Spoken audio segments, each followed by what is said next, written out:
मुझे लगता है कि इस बार एनडीए 4 जून को जब परिणाम आएगा तो 200 की संख्या पार करना बड़ा मुश्किल हो जाएगा। इंडिया गठबंधन का एक नारा है, सामने आया है, पीडीए। पीडीए में पिछड़ा, दलित, अल्पसंख्यक, इन 3 का जो एक समावेश किया गया है और इस मुद्दे पर प्रत्याशी मैदान में खास बात को इस पर ज़्यादा फोकस करते हैं, पीडीए पर। तो पीडीए के अलावा और भी तमाम जातीय गणित है हर क्षेत्र में। तो पीडीए के हिसाब से इंडिया गठबंधन इस पीडीए के मुताबिक लगभग कितनी सीटें, 80 में से कितनी सीटें उत्तर प्रदेश में निकाल सकती है? कम से कम 40 सीटें। 40, कम से कम 40 सीट इंडिया अलायंस की तैयारी उत्तर प्रदेश। जी। गोंडा में क्या स्थिति रहेगी? समाजवादी पार्टी की जो प्रत्याशी श्रीमती श्रेया वर्मा जी हैं, क्योंकि कांग्रेस भी साथ में खड़ी है और पीडीए का जो नारा है वो काफ़ी मजबूती के साथ दिखाई दे रहा है। तो लगभग क्या अंदाज़ा लग सकता है कि कितने वोटों से फाइट करेंगी श्रेया वर्मा जी? कम से कम 1 लाख मतों से चुनाव जीतेंगे। 1 लाख। तो चलते चलते जो संदेश है, मैं चाहूँगा कि क्या कुछ कहना चाहेंगे जनता से, क्योंकि आप जमीनी स्तर पर काफ़ी मजबूत जुड़े हुए हैं जनता से। आज भी आपकी वही पकड़ है जो आपके विधायकी काल में था, तो जनता को क्या संदेश देना चाहिए? मैं सम्मानित मतदाताओं को ये कहना चाहता हूँ जी कि एनडीए का जो घोषणा पत्र था 2014 में, जो कहा करके 2014 में मोदी जी आए थे, बहुत हुई महंगाई की मार। अब की बार भाजपा सरकार जिस महंगाई को 2014 में बता रहे थे बहुत महंगाई है, हम आएंगे तो महंगाई कम करेंगे। इन्होंने काला धन लाने की बात कही थी, 15-15 लाख देंगे। इन्होंने कहा था किसानों की आमदनी को हम लाभकारी मूल्य दिलाऊंगा। इन्होंने कहा था बेटियों को संरक्षण दूंगा। ये जो भी वादा करके आए, चुनाव जीतने के बाद एक भी वादा पूरा नहीं किया। 2019 में भी जो वादा किए कि किसानों की आमदनी 2 गुना कर दूंगा, 2 करोड़ नौजवानों को हर वर्ष नौकरियां देंगे, रोजगार देंगे। आज देश का नौजवान ठगा ठगा महसूस कर रहा है। केंद्र सरकार में 30 लाख से अधिक पद रिक्त हैं। ये एनडीए की सरकार 30 लाख पदों को नहीं भर पा रही। नौजवान ठगा ठगा महसूस कर रहा है, किसान ठगा ठगा महसूस कर रहा है। जो यूरिया खाद 50 किलो की बोरी आती थी, 2014 में एनडीए सरकार बनी तो 45 किलो हो गया। 2019 में सरकार बनी तो आज 40 किलो की बोरी हो गई।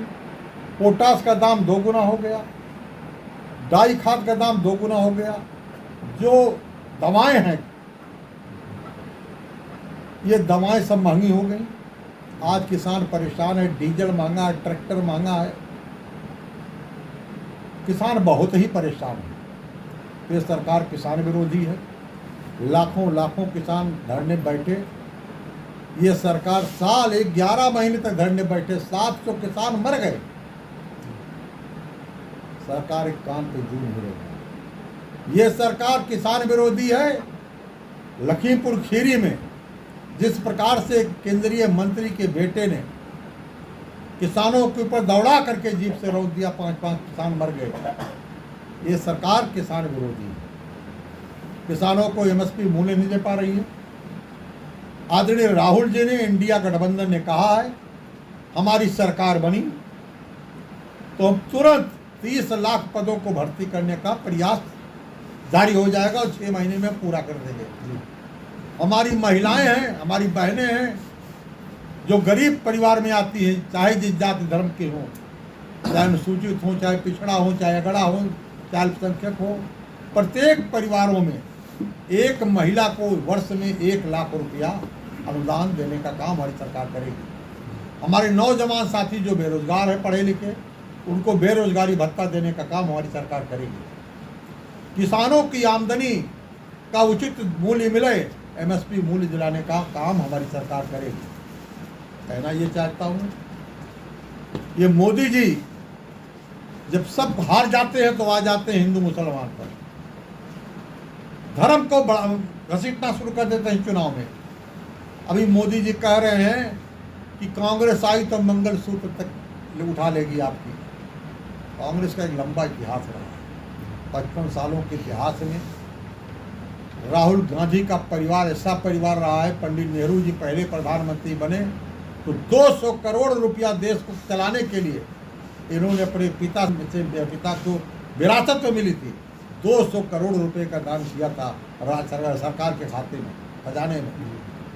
इंदिरा जी जब देश की लड़ाई चल रही थी तो उस समय उन्होंने अपना सारा जेवर दान कर दिया था। इंदिरा जी देश के खातिर शहीद हो गई, राजीव जी देश के खातिर शहीद हो गए, प्रियंका जी राहुल जी छोटे थे और जिस समय राजीव गांधी जी की हत्या हुई, शहीद हुए, उनकी लाश को टुकड़ों टुकड़ों में बटोर के लाए। ये लोग अब कितने हिम्मती थे कि अपने पिता की टुकड़े टुकड़े को देख के चेहरा भी नहीं बना पाए, और उसके बाद भी देश सेवा भी परिवार लगा हुआ। कहते परिवारवाद, भारतीय जनता पार्टी में कितना बड़ा परिवार है, परिवारवाद है, ये कहने की बात है। कांग्रेस का शासन होगा, अच्छे दिन आएंगे, वो अच्छे दिन नहीं जो मोदी जी कहा के आए थे। कांग्रेस वादा करती तो पूरा करती। कांग्रेस ने कहा किसानों का एक मुश्त, कांग्रेस का इतिहास रहा है। पहले भी कांग्रेस ने कहा था और सत्ता में आई थी, सारा कर्जा माफ कर दिया था। भारतीय जनता पार्टी एनडीए की सरकार 14 लाख करोड़ रुपया पूंजीपतियों का माफ कर सकती है और 2 लाख करोड़ किसान का कर्जा नहीं माफ कर सकती। किसान से क्या दुश्मनी है? ये किसानों का देश है, 85% जनता किसान है।